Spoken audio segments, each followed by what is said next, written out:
Please welcome political commentator and broadcaster, Charlie Rowley.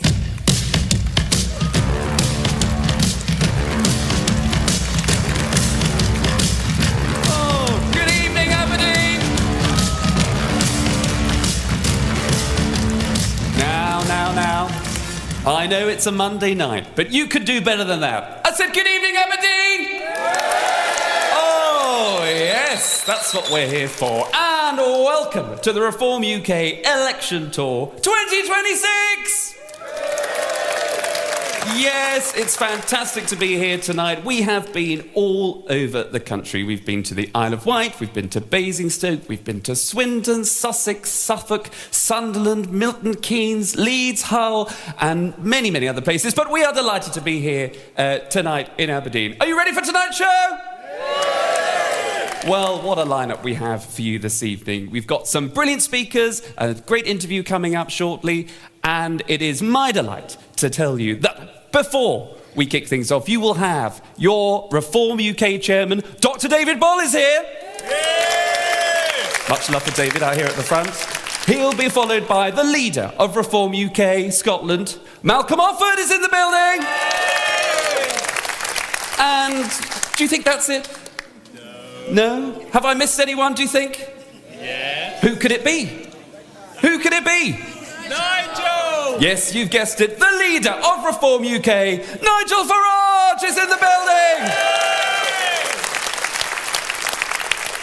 Quite a lineup indeed. But before we kick off those great speeches, which I know you're all here to listen to, it's very important to point out that the majority of people in this room are not candidates who will be on the front rows. Candidates right across Scotland. You can come and see them afterwards. But the majority of people in this room are members and local residents. Give us a cheer, residents!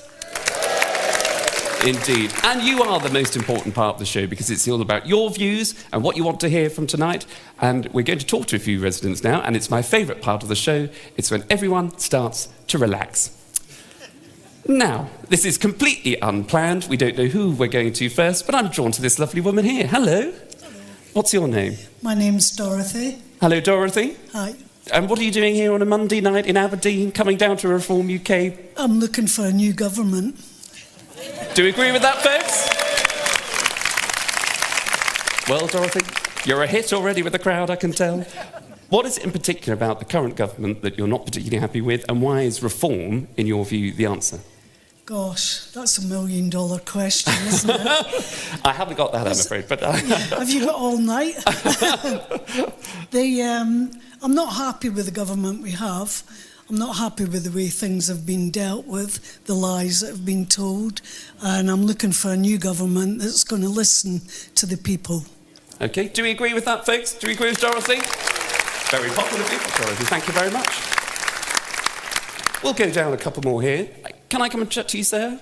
You can. Hello, what's your name? Joe. Joe, welcome, Joe. And why are you here on a Monday night in Aberdeen at a Reform UK political event? Yeah, just because I support reform. You support reform? Yeah, I want both governments changed, Scottish and UK. Again, a lot of support in the room there. And can I have a quick chat with you? Do you agree with what you've just heard from Joe here? Yes, my husband here. Oh, right, well, you don't have to agree. Yes, I do. You agree with everything he said? I do. We need change. And is there anything that you're looking forward to hear from Nigel, particularly, who'll be speaking a bit later on? Is there anything that he can say? Well, I'd like a little bit more drilling up in the northeast of Scotland. I think that's an incredibly popular view. Thank you very much. Thank you. We'll come on down a bit further here. Somebody over this side. Hello, there's a nice man here, avoiding my eye contact. Desperately seeking to the story of my life, folks. Hello, sir. Hello. What's your name? Mark. Mark, and are you local? Yes. You're from Aberdeen? No. No? From Wales. Oh, right. Well, this is a national tour, so you've done very well to make the journey. And why have you come tonight on a Monday in Aberdeen to listen to Nigel, to David, to Malcolm? What is it that you want to hear from tonight? The country is broken, we need to fix it. And I think Nigel's the man. Do we agree with that? We certainly do. Thank you very much. Hope you have a safe trip home. Hope it's okay. We'll come round the other side, and as we do, we'll say, we'll show some of your candidates. These are candidates, as I say, that are all over Scotland for the Holyrood elections. And this is the test for my camera crew here, including Jade, who's walking backwards, which is usually the direction of my career. Now, candidates here at the front. Just give us a quick wave, candidates, by the way. Everyone standing in the local elections. There we are. Round of applause for them. Very good. And we'll continue to press on with the members and residents. As I say, it's members and residents who make up the majority of people in this room tonight. And there is someone that I could not ignore, as I saw him earlier on. Can I speak to you, sir? Hello. Hello. Now, you're almost as well dressed as I am, if you don't mind me saying. Thank you. What's your name and where are you from and why are you here tonight at a Reform UK political rally? My name's Mark and I come from Dumbarton. Very good. And anyone else in from Dumbarton? No. Oh, one other there. Hello, sir. So why have you come out tonight? What is it that you want to hear from the speakers tonight? What is it that you want to get from tonight's event? Just want some hope for this country. Country's broke. It's down to Nigel and his crew to fix it. And you think he is the man to fix the country, all the problems that you think that the country has? He's the only one? I don't think he can fix them all, but I think we need to make a start somewhere. And I think he's the man to make a start. He probably does ruffle a few feathers, but I think feathers need ruffling. Well, you need to... applause there, yes? People support that? No, you're absolutely right. In politics, you have to stand out, as you do in fashion as well. I can't help but think that's a lovely, lovely jacket there. I might go and get one myself. We'll come down this... Speaking of lovely jackets... Hello. Hello. What's your name, sir? My name's Mark. Mark, welcome. Are you local to Aberdeen? I come up from Brechin, which is down in Angus. Oh, there you go. Very good. About an hour away. And so why have you come here this evening? I've come here just to make sure that reform is fit for government, and I'm pretty sure they are. Right. And are you a member of Reform UK or just a resident? I am. You are a member? Yeah, a member of Reform UK. Right. Why did you become a member of a political party in this day and age? I was a member of the Conservative Party for a long time, but I've lost all faith and trust in both Conservatives and Labour. Okay. And it seems to me that the only chance for turning around this country is Reform UK. I heard a bit of... Yes?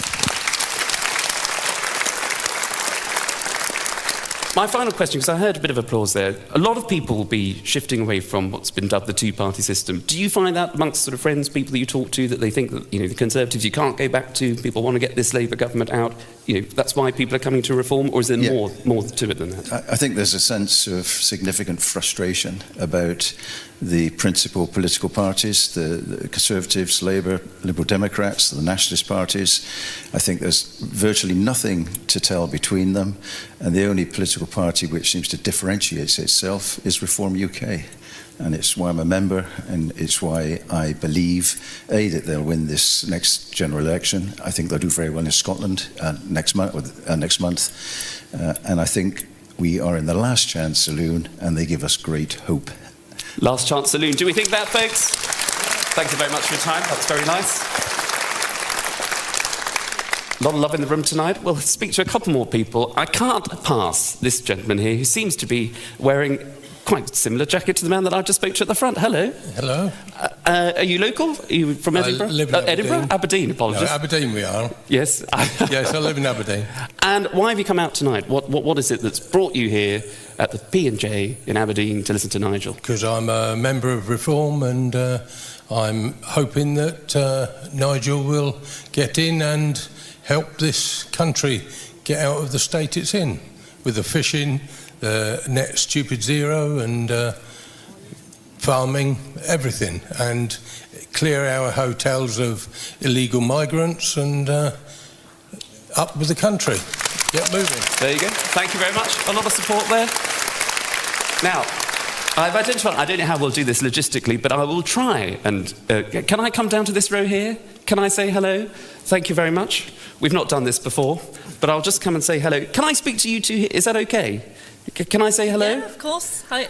Hello, nice to meet you. Nice to meet you. What's your name? So my name's Siobhan. Okay, And Siobhan. we're from Aberdeen. You're from So we're Aberdeen? based here too. Okay, are you a family? No, this is my son Marcus. Hi, Marcus. He's 12. Why are you involving me?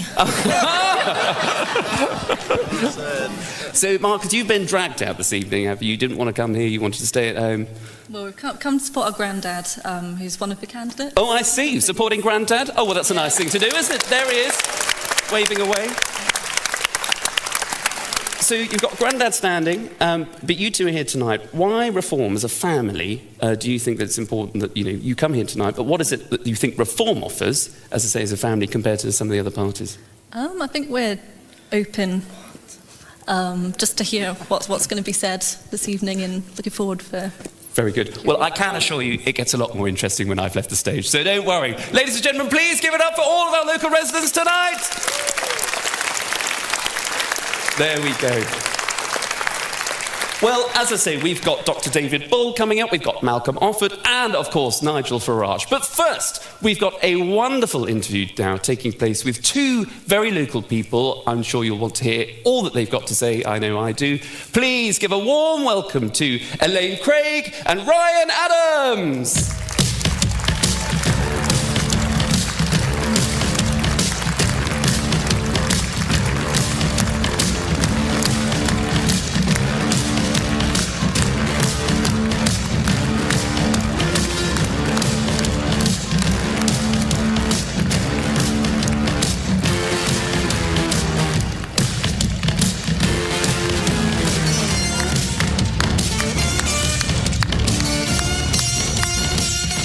Good evening, Elaine. Good evening, Ryan. Nice to see you both here. Thank you. Now, two local people. I'll start with you, Ryan, if I may, because you're very local. Tell us about what it is that you do, what you're currently doing, or what you're about to finish doing, I should say, and your roots to Aberdeen, and why Reform UK. Yes. Well, I've lived in Aberdeen my whole life. I'm 22 years old. I'm currently studying politics at the University of Aberdeen, and I guess my reason for being in Reform is just the utter just lack of hope in the country, in Scotland. We've had 20 years of an SNP government, and it's been a complete failure. They don't deliver for anything. Majority of people in the room agree with that. But you're at the age of 22, you've just told us. That's absolutely fantastic. But it's a bit of a trick question here, because obviously people want to see young people getting involved in politics. But you are still young, obviously, at 22. Why politics? Why get involved and put yourself through all of these stresses that we see on social media and all the rest of it? You could be doing anything else. You could be travelling. You could be goodness knows what. But you've decided to study politics. You've decided to support Reform UK at such a young age. Why is it so important to you? Well, you say we could be travelling, but the taxes that the SNP put on flights, it makes it harder. It's more expensive, anyway. My ambition, not my ambition, my hopes for the country is if Reform can put forward that message of hope, then we can maybe finally turn the tide on this decades of SNP failure, and that would be my motivation. Yeah, and just very finally, because you talked about being at university, local University of Aberdeen. Free speech in our universities is something that comes up time and time again, where people feel in a space where you should be able to debate things, where you should be having these difficult conversations and challenging people's views, not being shut down, not being silenced, not being cancelled. How have you found it at university? And you're graduating in a few weeks, is that right? Yes, I am. Yeah, this is my third last week at uni now, and I graduate in June. Congratulations, there we are. Thank you. In my last few weeks, it feels nice to be able to finally be my political self. Obviously, this is being live streamed to YouTube and whatnot. And I was recently at a hustings at the uni. I was actually stopped by one of my classmates, and he said he seemed disgusted at the fact that I was speaking to the Reform candidate and the Reform volunteers who were there that night. It felt nice to finally be able to show myself as I am, my political self, and not shy away from it, as I've felt I've had to do for these 4 years. Lecturers maybe not giving me good marks because of it. Well, it sounds like you've got a love in the room tonight, Ryan, so there's no need to hide your views here. No. Elaine, now you are formerly of this parish in Aberdeen, but you've been to Inverness. I think you told me earlier on that you grew up in... I was born in Inverness, but I grew up in Aberdeen and I went to school here, so I know it quite well. And you're now in Edinburgh, is that right? Yes, I live in Edinburgh. So you've seen quite a lot of Scotland. You've seen some of the problems that the country has faced, and as a United Kingdom that we face. Why are you a campaigner, an activist, supporting reform? There are a few reasons. I run a small business, and as a business owner, I think it's quite important for us to have a vibrant economy, because you can only have public services if you can raise the tax in order to provide them. So from an economic point of view, I think reform has the right policies. But I'm also a campaigner for lesbian and gay rights. And I know it might seem odd, but one of the reasons I joined reform was because I want trans ideology out of our primary schools.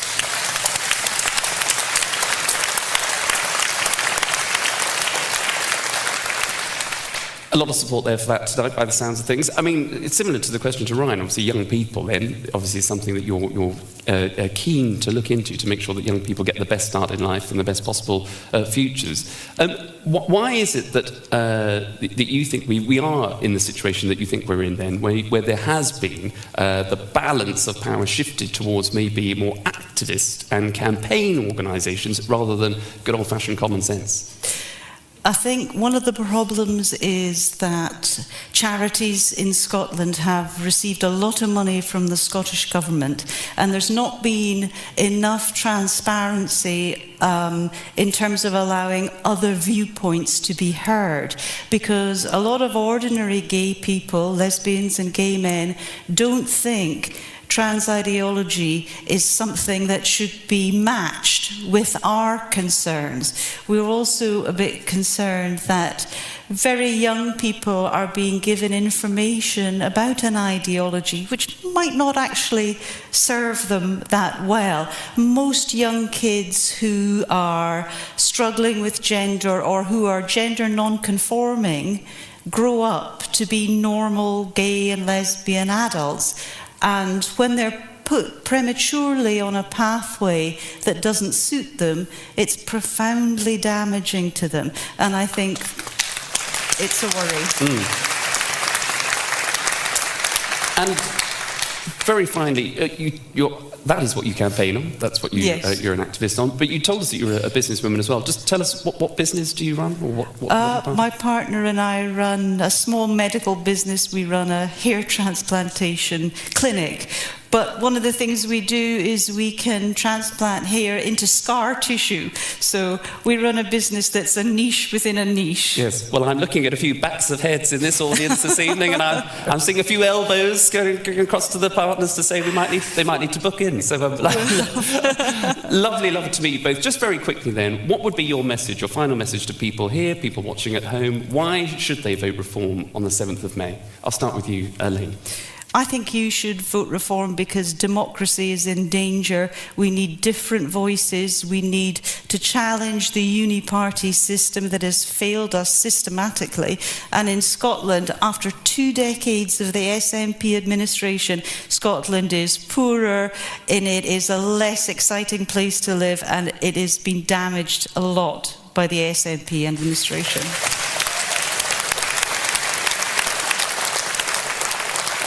I think a lot of people would add Ed Miliband to that sort of lineup as well. But final question to you then, Ryan. Why Reform on the 7th of May? I think Reform is the only party that can challenge the SNP. The Conservatives are no longer a major force in this country, and I would really appeal to everyone in this room and online to really help us get out there and knock on doors and put leaflets through doors, please, before the 7th of May. We need your help. Well, there we go, ladies and gentlemen. Please give it up for my two fantastic panellists to kick off tonight's show. It is Ryan Adams and Elaine Craig.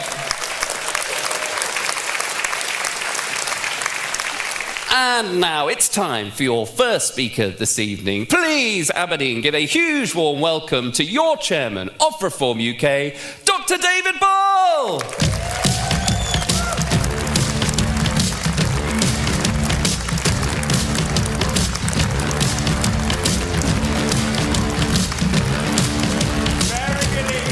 Charlie. Good evening, ladies and gentlemen. Come on, you can do better. Good evening. Charlie, let me just say, it is so brilliant to be back here in Scotland. I've done 4 rallies since I've been chairman, 9 months, 4 rallies here in Scotland. My mum grew up in Scotland. My father proposed to my mother on Arthur's Seat in Edinburgh. I used to spend a lot of time here in Scotland. And I just want to reiterate that point, which is this could be a great country. And actually, under the SNP, I think Scotland has not realised its potential, and that is exactly what Reform UK Scotland will do when we get into power, ladies and gentlemen. Thank you very much indeed. Ladies and gentlemen, Charlie Rowley.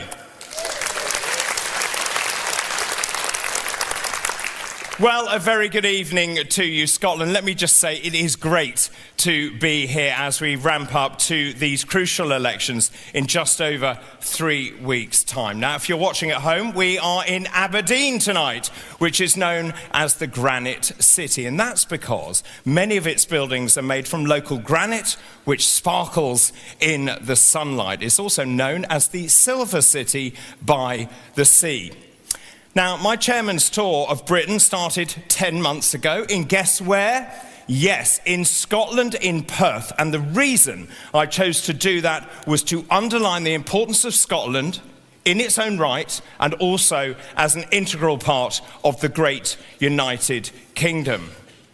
And we've already heard this tonight, but after 19 years of SNP failure, Scotland faces some extremely serious problems. Let me just tell you the shocking statistics that the SNP want to hide from you. Scotland has the lowest life expectancy of any UK nation. A significant proportion of people here in Scotland live in poverty, which is unacceptable. Scotland has one of the highest death rates from alcohol in the United Kingdom, and drug deaths are the highest in Europe, and they have risen significantly since the SNP came to power. Half of Scottish adults have at least one long-term health condition. And there's also an epidemic of obesity. 32% of Scots are obese. That is the highest level ever recorded. And on top of this, the Scottish education system is failing kids. When you look at the statistics, there has been a decline in reading, in maths and science scores across the board. 1 in 6 Scots is stuck on an NHS waiting list. The benefits bill in Scotland will be over £2 billion in deficit by 2030. Let's just be very clear about this. The SNP has repeatedly failed Scotland. The SNP needs to be booted out of office, and the only way to do that is to vote for Reform UK.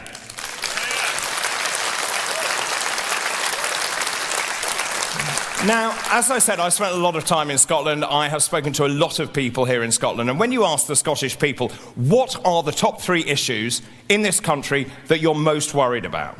Now, the cost of living and the economy come top of that list, closely followed by immigration and then health. And as a doctor, of course, that is something I'm extremely worried about. And all of these issues come down to appalling management from Holyrood and from Westminster. And I think it's fair to say the current government in Westminster is the worst government I have ever seen in my lifetime.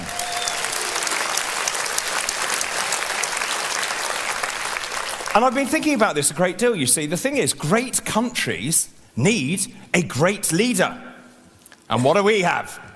Keir Starmer. Yes, a failed human rights lawyer who prefers Davos to Devon.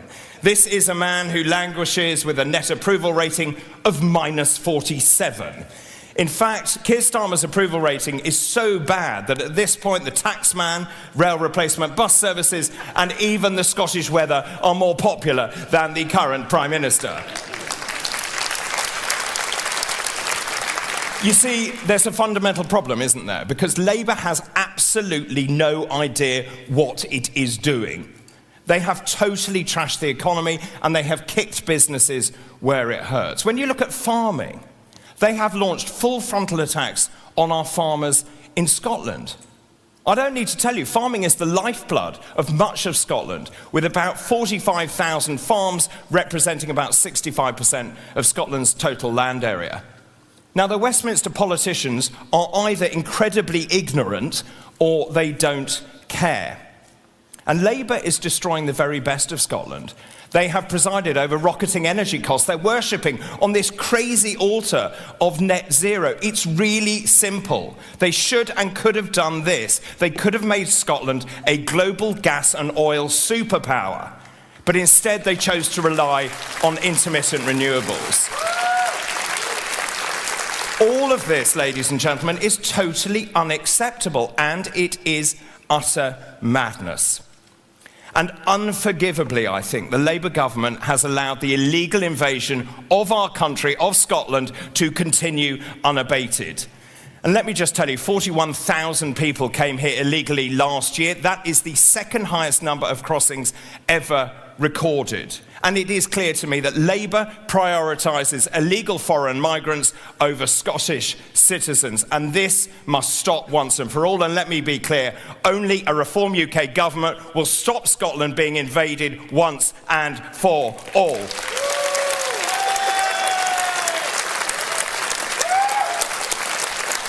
And you see, what's happening now is Labour and the SNP are now resorting to extremely desperate tactics because they know they are in deep trouble. Now, they keep accusing Reform UK of wanting to privatise the NHS. You've heard that, haven't you? Repeatedly. Reform UK is going to privatise the NHS.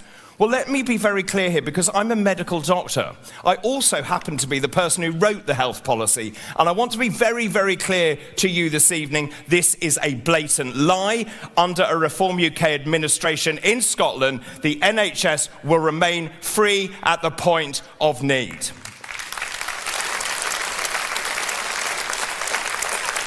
Now, some people are turning to the Green Party, thinking they're cuddly and they're friendly and they're led by Zach Polanski. And there's something really important you need to know. I mentioned I'm a doctor. I want to give you my clinical diagnosis of Zach Polanski. He is utterly bonkers. And but moreover, there is a very serious message here. The Green Party, make no mistake, is a major threat to British national security. This is a party more interested in Gaza than Great Britain. Scotland simply cannot afford to vote Green. We heard this earlier as well. I honestly believe, as chairman of this party and as a citizen of the great United Kingdom, I think this really is the last chance saloon for Scotland and for the United Kingdom. And I believe passionately that Reform UK is the only choice to turn things around once and for all. Now, thanks to Martin Green and the whole team here in Scotland, we are now polling at an amazing second place, which is absolutely extraordinary, is it not?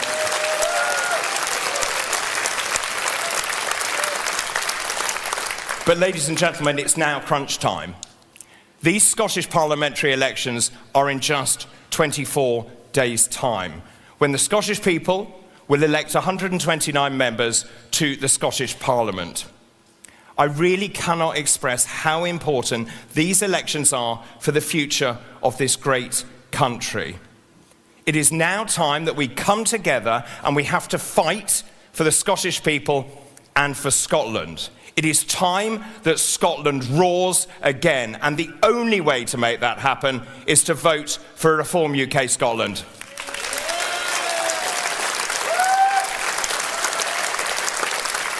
Well, it's now time for me to introduce our first speaker. He's a man I've got to know very well, and I must say we had a particularly enjoyable burn supper together. Can't remember much of it, but it was a very good burn supper. He has a very long track record in British politics. Now, from 2021 to 2024, he served as Minister for Scotland, carrying out that role from the House of Lords and playing a key part in representing Scotland at the heart of the UK government.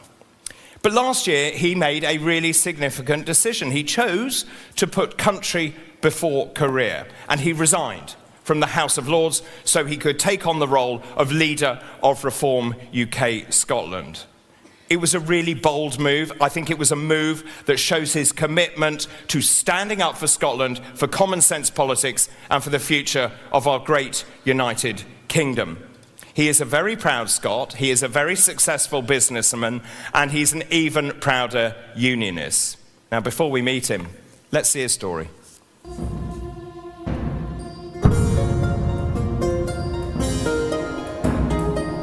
So standing up here in the Royal Hill in Greenock, it's such an amazing backdrop, such a beautiful place.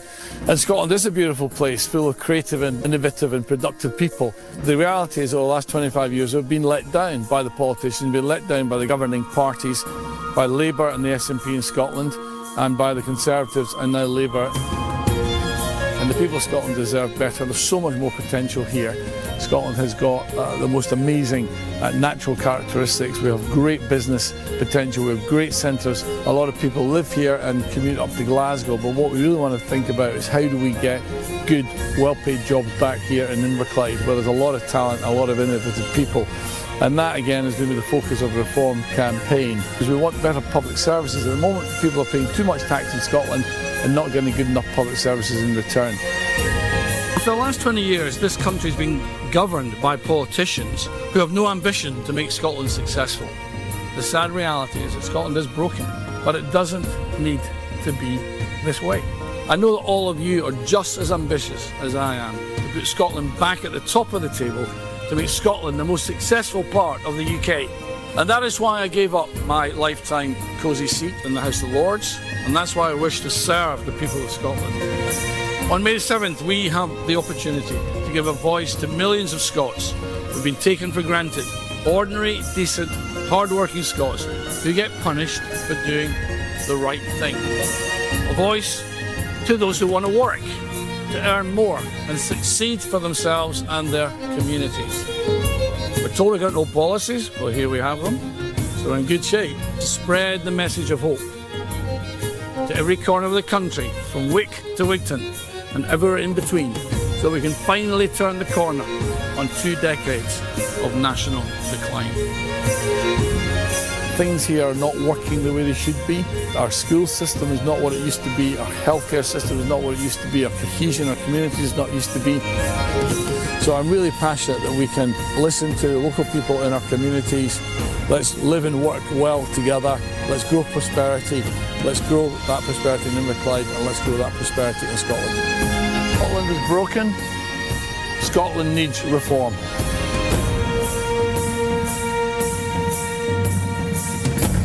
Ladies and gentlemen, please welcome the leader of Reform UK Scotland, Malcolm Offord.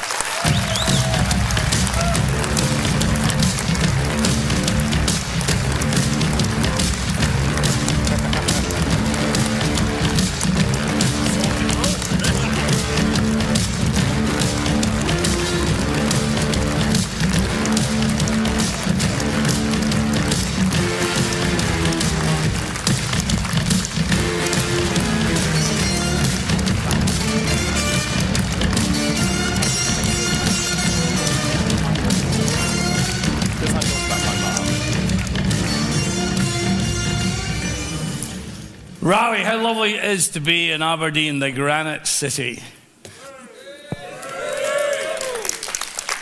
But didn't Inverclyde look beautiful?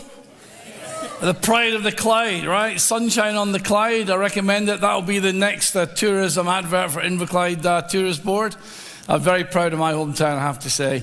And I do think that Inverclyde is a microcosm in many ways of Scotland. It's It's a mix of territory, of communities. It has affluent areas. It also has very deprived areas, full of creative people, full of people who have got still ambition and aspiration, but people who feel let down and left behind. And I sort of feel that Inverclyde in a way is a microcosm of Scotland, that if we can fix Inverclyde, we can fix Scotland. That's why I'm absolutely delighted to be standing there in Inverclyde.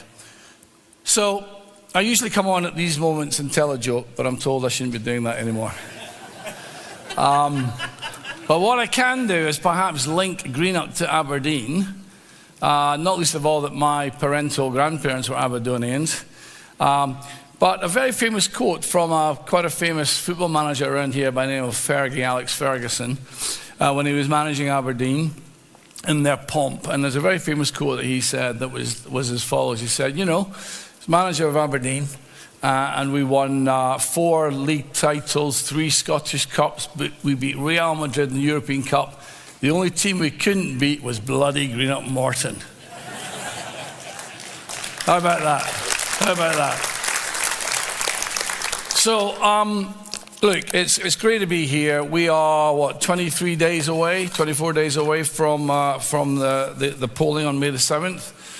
And, you know, we're doing well. We're sitting good. We're sitting in second place in the polls. We're sort of neck and neck with Labour on the average of the polls. I think they're pretty shocked about that. I think we feel pretty good about that. I think we're on the move. We've got momentum. And we're in second place in 54 out of 73 constituencies. So we have a real chance. So the thing that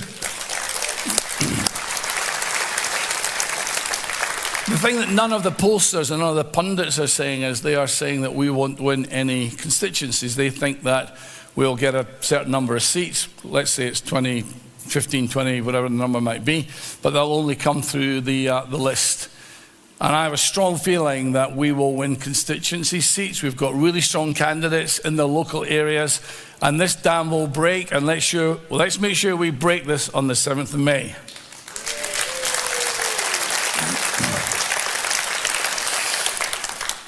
Now, I think that when I've been in the job now 3 months as leader of Reform, and my journey into Reform was very much based on the economy. It was as opposition spokesman on energy, to get a real understanding of what we'd done to ourselves over 14 years of the Conservatives. And of course, I don't need to talk to anyone in Aberdeen about that. The sheer madness of what we've done to a world-class industry, the fact that we're no longer dependent on our own natural resources, the fact that our energy is now 4 times more expensive than the US and 7 times more expensive than China, all completely self-inflicted. So that was one part of it. The second part of it was that within the Scottish Conservative Party there was no ambition to govern Scotland. There was no programme for government. There was no set of policies. So that's why we put out a very comprehensive manifesto. And what is really interesting, I have to say, observing the last 2 or 3 weeks particularly, is how we are setting the agenda in this area.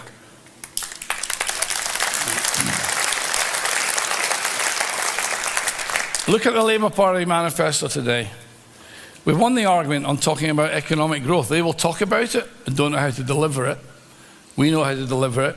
They're talking about tax cuts when the point in the economy grows, but they don't know how to grow the economy, so these tax cuts will never come.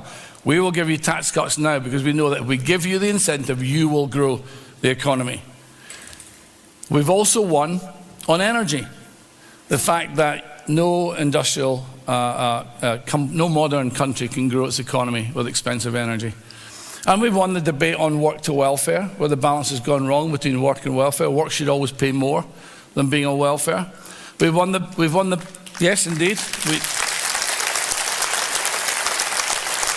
Surely a fundamental Scottish concept that we work. We're workers, we're grafters, we work. We always work. Isn't that in our DNA? And for those who don't work, many often, because they've got trying circumstances, isn't it our job to help them back into work? Not just leave them parked on benefits. We have to help them back to work. And that's going to be a big part of the programme going forward. We've won the argument on waste, the bonfire of the Quangos, reforms rhetoric and pathway on quangos now adopted by the other parties. We've won a debate on health about putting patient outcomes first before the middle managers and about how to maybe make it more efficient by cutting health boards. We've won on a whole series of initiatives, and even on that debate night last night, where this was a classic case of because we've won on these arguments, the attacks on me are very personal. And basically this is a concept of playing the man, not the ball. We know that we've moved the ball through, we moved the ball forward on the key areas. They play the man, not the ball. That tells you Reform UK is setting the agenda in Scotland.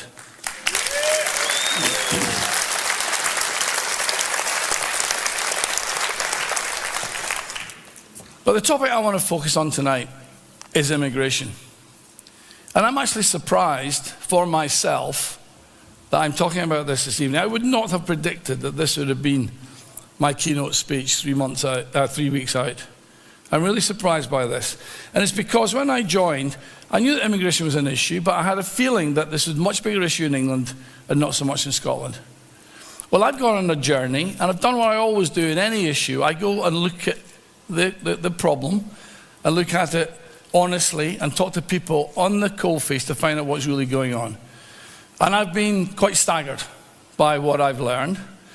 And because we're Reform UK, because we're authentic, we're honest, aren't we? We're honest.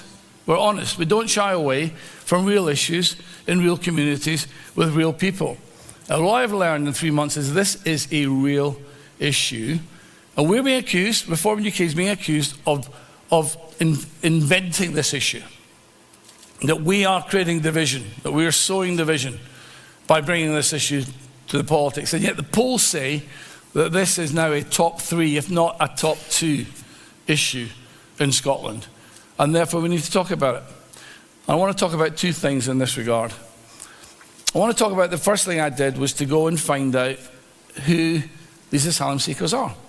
Who are they? What are they doing? How do they present themselves? Because right now today in Glasgow, Glasgow is the asylum capital of the UK. What do I mean by that? Glasgow has got 1% of the UK population, and right now is housing 6% of UK asylum seekers. That is costing in temporary accommodation £55 million per annum, which is the equivalent of 15% of council tax raised in Glasgow. Let me ask you this question. Did I say anything in that sentence that was racist?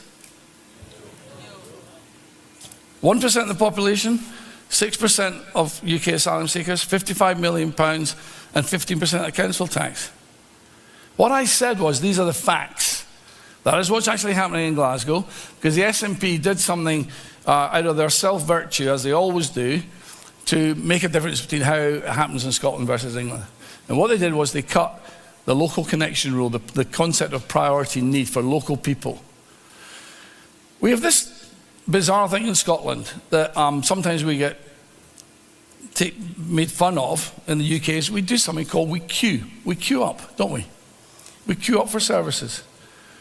And here we've got a situation where we've got our own homeless people who need help. So right now in Glasgow, there's 9,337 homeless people, of whom 64% are asylum seekers. So that means about 3,000 of our own people are looking for a temporary accommodation and are being pushed to the back of the queue by other people that come in front of them. That is not racism, that is not fair.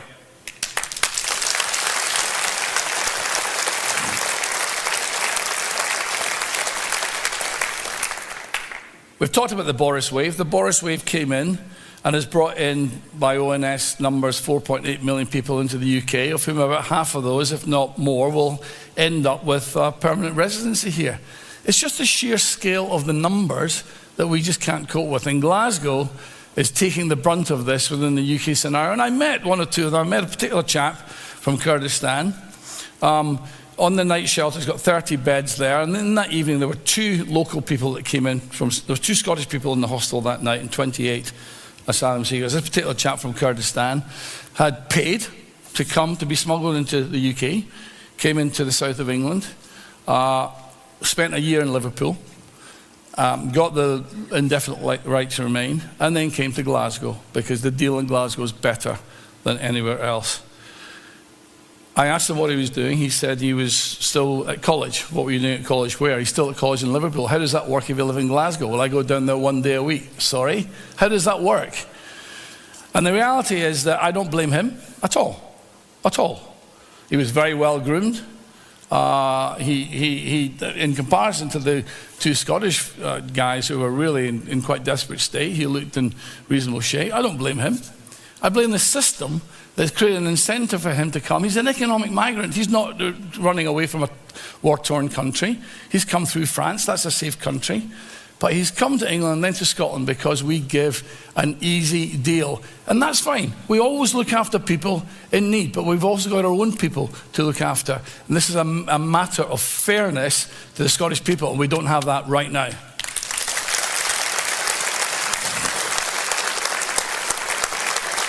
Now, the second area I want to bring to you is I was approached a couple of weeks ago by some GPs in a regular Scottish town in the Central Belt. And they said, we want to meet you, Malcolm. Why is that? We want to talk to you about what we're seeing in our day-to-day practice in the health service. I went to meet them, and I was pretty shocked by what I learned about the pressures being put in this local town on GP services. Doctors explained to me this started about 2 or 3 years ago when a lot of immigrants came in the Boris wave to fulfill college courses. The local colleges were short of students and brought in a lot of college students. But on talking to them, they were very unclear what subjects they were studying, and couldn't really be clear about the courses they were doing. Very evasive, and had brought a lot of their family members with them. They then had the use of interpreters in the GP surgery, which caused a great deal of problem because the interpreters are using mobile phones, sometimes quite remotely. And the issue with this was that the time it takes to deliver the healthcare services double the time. So what was happening was this part of the community just newly arrived were having double the time required for GPs, and the GPs were having to phone local people to push back their appointments. Again, don't blame those arrivals, that's the system. But that's not fair. It's not fair on local people. And then they were presenting with a whole series of conditions, some of which we haven't had in our own country recently, whether it's TB, Hep C, there's a number of advanced pregnancy cases, there's a number of cases with HIV. And I'm going to just tell you, I'm just going to quote to you what one of the doctors said to me on the HIV. He said, I can think of at least 3 cases of this. He says, I've been duty-bound to refer these individuals to the local genitourinary medical clinic, where they're then entitled to treatment for HIV, which is a treatment called PrEP. This costs approximately £11,000 per annum per person, recurring for the rest of their life. Think of that, he said, think of the cost. Think how we have allowed people to arrive in our country unscreened for health on the basis of studying dubious courses, not even claiming asylum. Think of any other in the country where you'd go and get free treatment like that. Don't spend too long thinking about that, he said, because there aren't any. His quote was, the national service has morphed into international rescue in the minds who seem to be in charge. I don't tell you that with any pleasure or indeed any pride. I just have to report back to you what was said to me by a local GP who said to me, can you please raise this issue? People need to know what is going on. Do people understand, the politicians really understand that that is what we have created? And of course GPs talk to their patients and find out what is going on. And he said, I speak to people all the time from all aspects of society. He said, I speak to people in housing who are appalled at the preferential way that immigrants are treated and allocated houses before local people. He said, I speak to local people whose lives are blighted by living in housing made unbearable by antisocial behaviour, in large part driven by immigration. He talked to letting agencies who tell of up to 20 migrants being stuffed into a 2-bedroom flat because someone has sublet the tenancy. TB, he says, on the rise due to bringing it into the country in the first place, and then living in squalid, overcrowded houses. Glasgow District Council has now got the most number of asylum seekers, and there's now a housing crisis. This is somebody who's been a GP for 35 years, coming to the end of his career, who's saying to me, this isn't right. We as doctors will always treat whoever comes to our door. We don't make any judgment on race or creed or colour. But do you understand that this is actually happening in your country?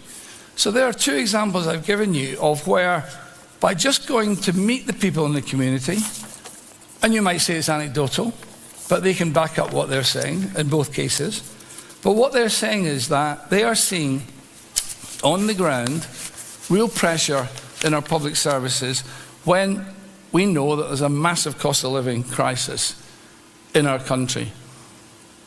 Ladies and gentlemen, the Scots have always been incredibly generous and welcoming people, have we not? Have we not? Have we not? Have we not? Have we not? Don't we have a terrific track record of integration of people who come to our country, who contribute, who work, who put more in than they take out, who learn our language, who integrate with us, and yet they retain their own culture and identity, and we love that. We love that diversity, of course we do. But this idea that we have become the food bank of the world or the health service of the world is not right, and it's not fair. And I think this is something that what we're hearing now, the Scots are saying, enough's enough. Will someone please talk about this?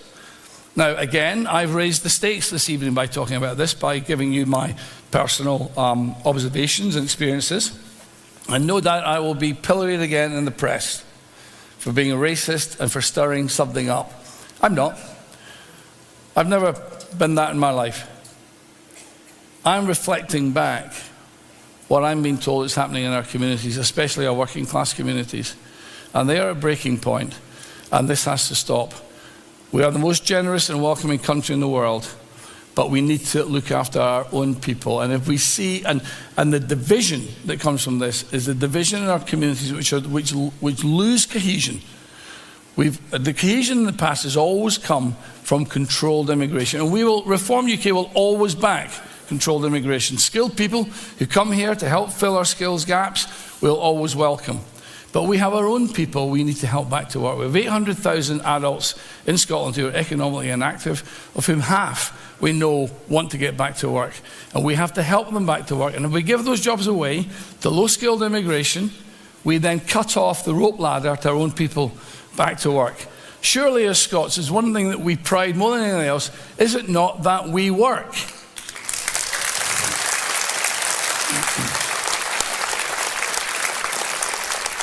So I'm going to leave you with that. I wanted to share that with you direct. It's been on my mind, it's burdened me, but I wanted to share it because it came from an honest source. Both of those are conversations that we need to have. There's no dog whistle here, and we don't blame anybody that comes here. Human beings are clever, smart people. What human beings do is always follow the incentive.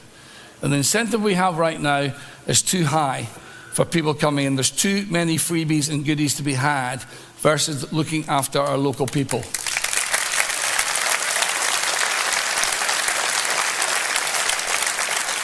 And I'll finish with this. At the end of the day, we all want these public services to be good. On debate night last night with Ross Greer talking about everything he wants to give away for free. Okay? The Greens are very generous with other people's money, aren't they? You know? Using other people's money to pay for freebies that they can't afford themselves. We all want these nice things, but the way to do this is to grow the economy, to increase the tax revenue. If we increase the tax revenue, we can pay for these services. And right now, our economy is not growing. Our economy is flatlining. It's less than 1% growth. Our economy should be growing at 3%. No question about it. And the one thing the left-wing politicians and the media just don't get is they don't understand what this means, how to grow the economy. What is the economy? The economy is all of you. You who go out to work, you who run businesses, you who do extra shifts, and we need to encourage you to do more and be more productive. And that's why we're going to change the tax system. We're going to bring it back from 6 bands to 3 bands to make it the same as England, and then we're going to cut it by 1p below. And what we know is that when we make you more productive, you will invest in your family in your community, and then we will grow the economy. Then we can talk about the services we want to give people. We can talk about that, but let's grow the economy first. So thank you very much. Thank you very much, Aberdeen. And let's go forward towards May the 7th. Thank you.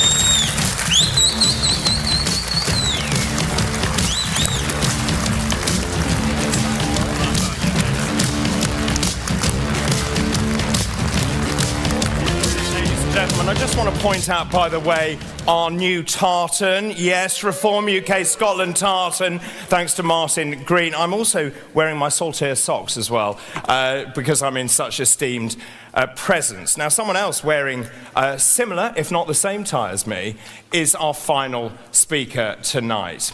So who could our final speaker possibly be, I wonder? Well, he's a man not afraid of a political fight. He took on NatWest and he won. He then took on YouGov and he won. And ladies and gentlemen, at the next election, he will take on the establishment and he will win, because soon he will make history when he becomes the next British Prime Minister. Let's see him in action. We are all ships rising on a turquoise tide, headed towards winning the next general election. This government is deep in crisis. They are not fit to govern. The Conservative Party are riven. There is a new, strong, unified party, the party that stands up for decent, working people, and we are the party on the rise. The energy has been unbelievable. The enthusiasm has been extraordinary. You are the people's army. Reform is now in government. And the big shout-out message, and it's very, very clear, is if you vote Reform, you get Reform. And when it comes to country of what a nation is, this is where I do personally want to confront the Prime Minister head on. No one cares more about the state of this country than I do.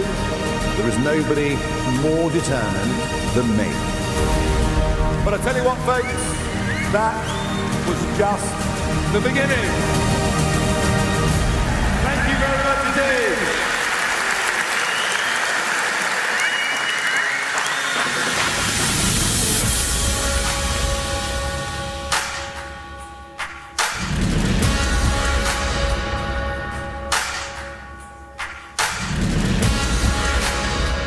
Ladies and gentlemen, the leader of Reform UK, Nigel Farage.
Good evening, Aberdeen.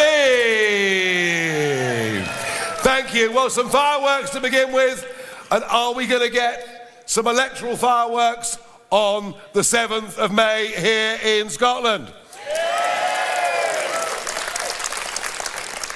You know, all you had to do was to watch that leaders' debate last night.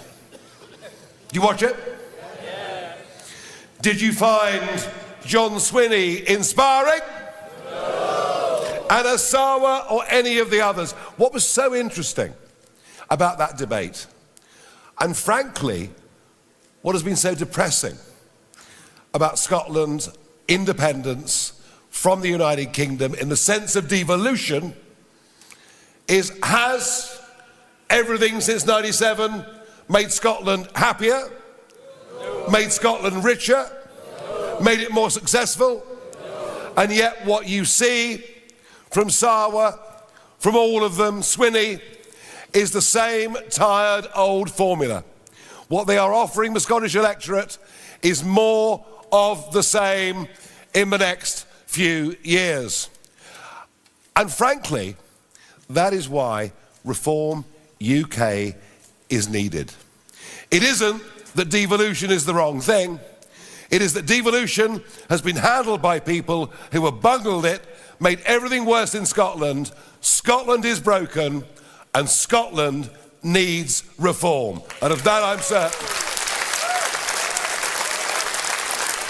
And compare and contrast these politicians with our leader in Scotland. Let me tell you, Malcolm Offord, do you know who he used to be? He used to be Lord Offord, but he's given up a seat in the House of Lords. He's given up what probably is membership of the best old people's club in the world, where he could have stayed for life, signed in for his daily allowance, got his subsidised lunch, and he's given up being Lord Offord. He's become Malcolm from Greenock, and he's done it to lead this party in Scotland. He's done it to change Scottish politics for good, and I admire him. I admire him for doing it.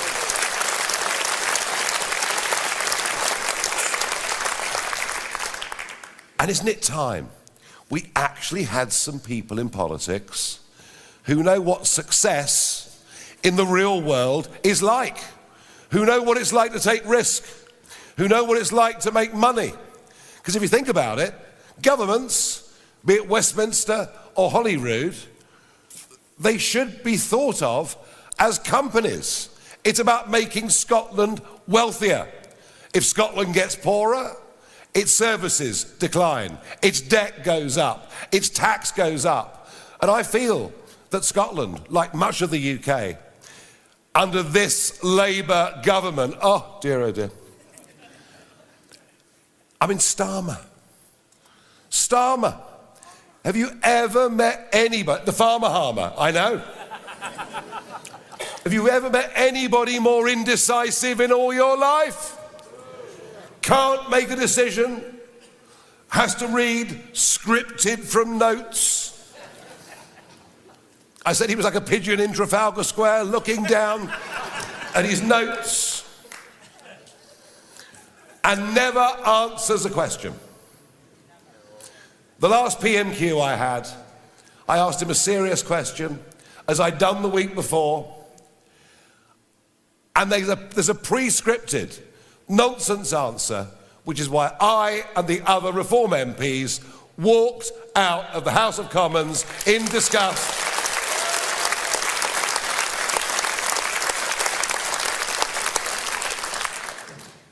Scotland, Reform Scotland, is, I think, 2 years behind where we are in England. In England, we got our breakthrough on the 4th of July 2024.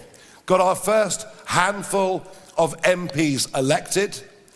We were able to build on that, and within a few months, not just win the English county elections last year, but go to the top of the opinion polls, and we've now led nationally the last 250 opinion polls, a truly incredible achievement. For you in Scotland, your breakthrough moment, as ours in England was on the 4th of July 2024, your breakthrough moment comes on May the 7th. It comes on May the 7th. And if we get the next 3.5 weeks right, we can, for the first time since devolution, actually have an effective voice of opposition against an SNP who are wholly out of ideas, who constantly carp and call for yet another referendum as a distraction from their total failure in Scotland over health, education, crime, and so much else. We will become that voice of opposition. We are going to succeed on May the 7th. We're going to become the official voice in this country. It's going to happen. Now, what I can't promise you is in June, I don't think Scotland are going to win the World Cup. I'm sorry about that, but I do think Scottish politics deserves a jolt, and I do believe that Malcolm Offord is prepared to give the courage and the leadership to take us through the 7th of May, to establish us in Holyrood, and to put us in a position where we win outright power, outright control next time round. That is the plan. That is the timetable that I've set out. And it's funny, you know, just have a look across the North Sea. There's a country called Norway. Similar sized population, but rather different economics. In the last 12 months, in the Norwegian half of the North Sea, they have launched 49 new drill sites for oil and gas. Many of them in the same fields that go under into British territorial waters. 49 new drill sites in Norway in the last 12 months. How many new drill sites have there been off the Scottish coast in the last 12 months? It's a big fat zero. And they're all to blame. They're all to blame. It was the Conservative government that put crazy, excessive super taxes on anybody that invested in the North Sea and made a profit, costing the North Sea tens of billions of pounds worth of investment. And the same goes for the SNP, who suddenly gave up on Scotland's oil and believed that wind turbines would be the salvation. And the same goes for the Labour Party. Now with this mad Miliband, who believes in net zero as a substitute for some form of belief in God or religion. The net zero insanity from a country that overall produces less than 1% of global CO2, and with the reality that whatever happens, we'll be using oil and gas for many, many decades to come.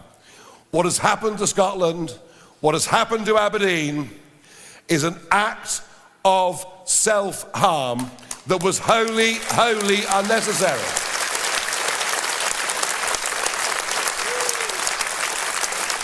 And it's got to be reversed. And Aberdeen's success wasn't just that it was producing oil and gas. It was the science, the engineering, the world-leading technology that this city developed over decades. It was literally a global centre for success, for innovation, entrepreneurship, and hard work, all destroyed by an entire political class who brought in to the net zero lunacy. Well, let me tell you, the downstream of this is we have the most expensive energy prices in the world. As Malcolm said earlier, our energy prices for industry are 4 times that of America, double that of France. And you wonder why Grangemouth is closing. You wonder why Scotland is deindustrialising. You wonder why none of the new technologies of data centres, AI, or whatever it may be, can set up and work in Scotland. We have priced ourselves out of the market by subsidising renewable energy, by doing away with our own cheap domestic demand. And yet, these people in government now say, by the way, nobody in this national government has ever been in private business, has ever run a private business, has ever set one up, and has ever made monthly payroll. They're not part of the real economy of this country, and we in Reform are. Let me tell you that and promise you that. They say, oh, it wouldn't make any difference. If we produced our own gas in the North Sea, it wouldn't make any difference because there is a global price.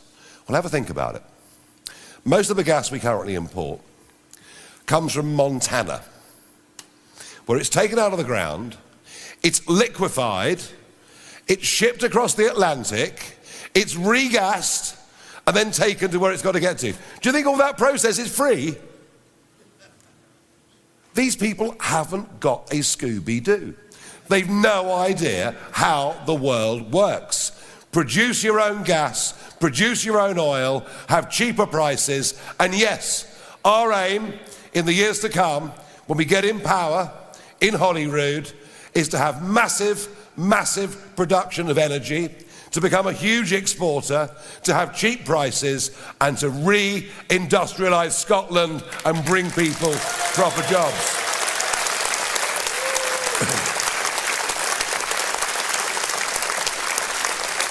And while we're at it, talk about Norway.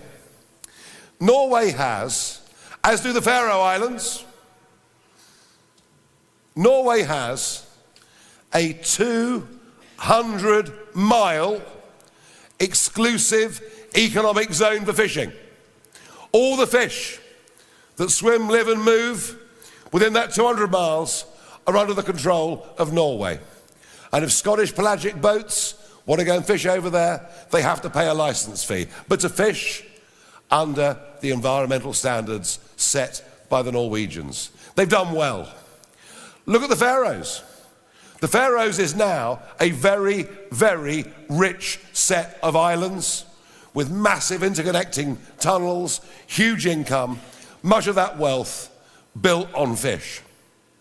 And then look at the map of Scotland and look at the coast, nearly all of which we surrendered in the 1970s when we joined the European Common Market. Does Scotland have 200 miles for its fish? It has 12, but only absolute control up to 6. And a Scottish National Party who say they want to stand and fight for the interests of Scotland, want to rejoin the European Union, who will never, ever, ever give that incredible asset back to this country, back to its communities. And think of this. The fish that swim in our oceans are the greatest renewable resource that we possess. Fished correctly, looked after correctly, those fish are there for hundreds of years to come. And I promise you that we in Reform will fight internationally for Scotland to have the same rights as Iceland, the Faroe Islands and Norway, and to have 200 miles of exclusive economic fishing off these coasts.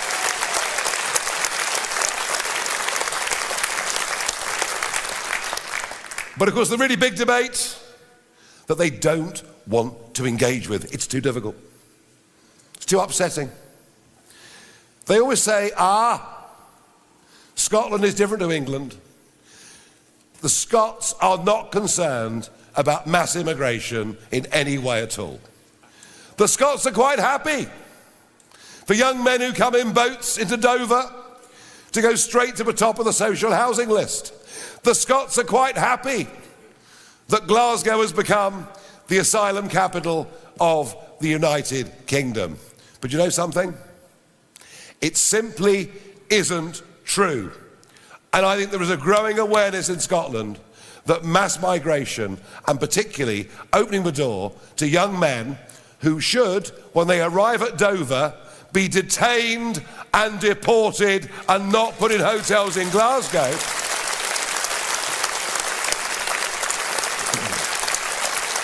There is a growing awareness this can't go on. But nobody has dared challenge it.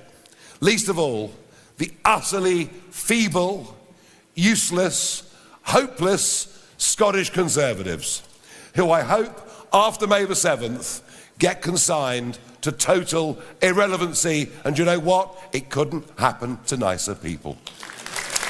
And I believe it will.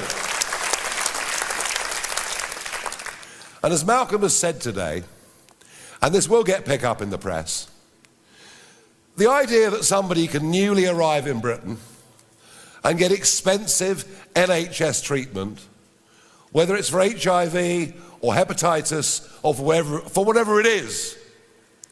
Truth of it is, this is a national health service.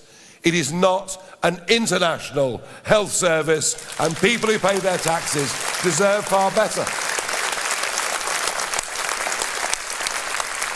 And in London today, I did a press conference on the Boris wave. And there we were, with a Conservative government who'd promised in 4 consecutive manifestos they'd reduce net migration to tens of thousands a year. And on the back of a Brexit vote, which overwhelmingly said, cut the numbers coming to Britain, but increase the quality of the people coming to Britain, allowed net 1 million people in 1 year, net, to come into Britain. And what we've exposed today, myself and Zia Youssef, exposed today, is that we know that mass migration divides communities. We know that mass population makes pressure on public services more difficult. But we've always been told it's good for the economy. Mass migration is good for the economy.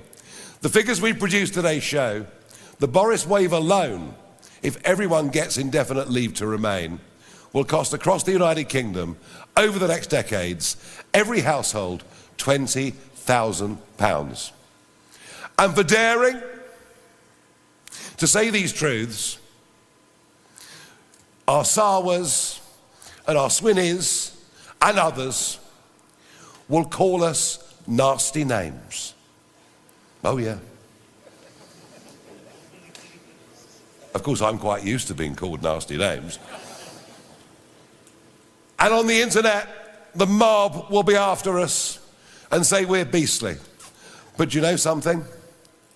We will not shy away from being called nasty names by people who are not prepared to face up to the basic truth that mass unskilled migration into Britain makes this country poorer. We want a proper system like the Australians have had for years. We'll bring people in with skills who integrate in our society, but not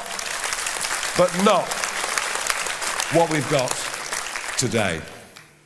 And there are so many other issues in which we all know that our country, our United Kingdom, and by the way, we are firm defenders of the union. We believe this union works, has worked for centuries, and will go on working.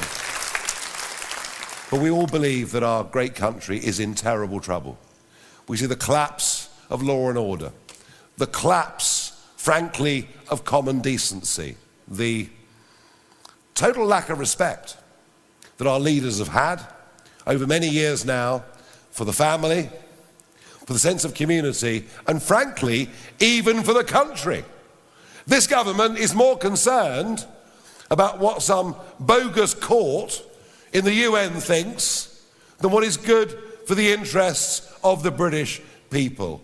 And what we're going to do in reform, in Scotland, in England, in the United Kingdom as a whole, what we're going to do is make our country normal again. Normal countries, yep.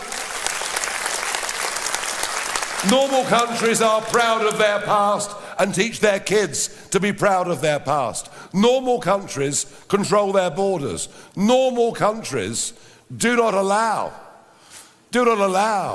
bogus international courts to tell them what they should and should not do. And this has now been going on for decades. And we will, at national level, leave the ECHR and get back control of our country.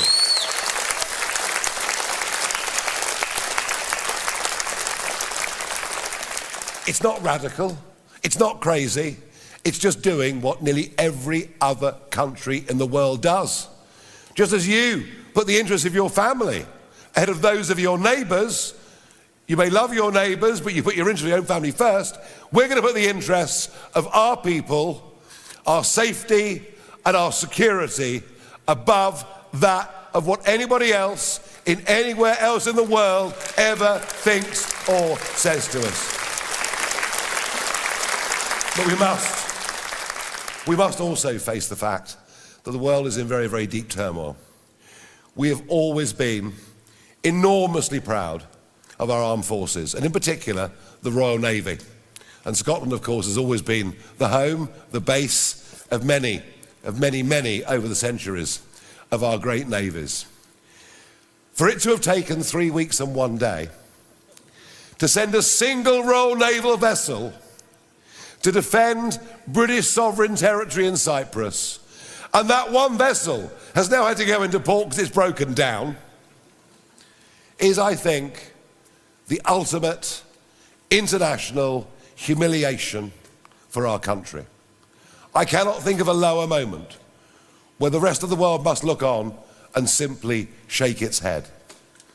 And all of this, whilst at the same time, there are 242 men and women who have served us in special forces now facing potential criminal prosecution for acting on behalf of our country at times up to over half a century ago. And we will bring back pride in our nation and its armed forces and end this persecution of British veterans. We will. So, as we prepare for these Holyrood elections, I'm going to ask Malcolm, our candidates and our chairman, David Bull, to join me on stage. Somebody will show you where to go, I'm sure, I hope. But while they're doing that, because I want you to have a good look at them, have a good look at who we're putting before the Scottish electorate. But whilst they're making their way up here, Malcolm, come in. Whilst they're making their way up here, I want to say this. As party leader, you have to make a great number of decisions. You have to pick people. Pick the good guys, pick the bad guys. I do believe in Malcolm Offord, folks. I've picked one of the good guys, a brave, courageous leader who will take us through to May the 7th and beyond. But I also really believe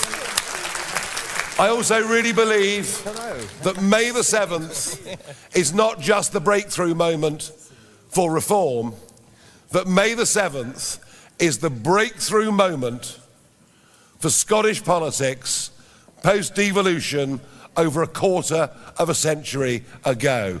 Let's get some people in office who are not hidebound by political correctness. Let's get some people in office who actually understand how business and the economy works. Let's get some people in office who are prepared to believe in meritocracy, that people get promoted according to their abilities, not according to what particular social group they are a member of. Let's get some real people in Scottish politics. Let us use May the 7th as our breakthrough moment in Scottish politics, and from that build, go on, move on from there, and take control of Holyrood completely the time after that. And it's up to you, folks, because you are our messengers.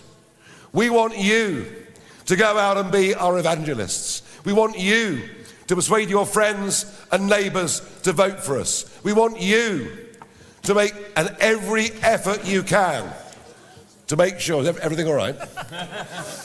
We want you to make sure that as many of these men and women on this platform get elected on that night of May the 7th. And my final pledge to you is I'll give it all I can. Will you give it all you can?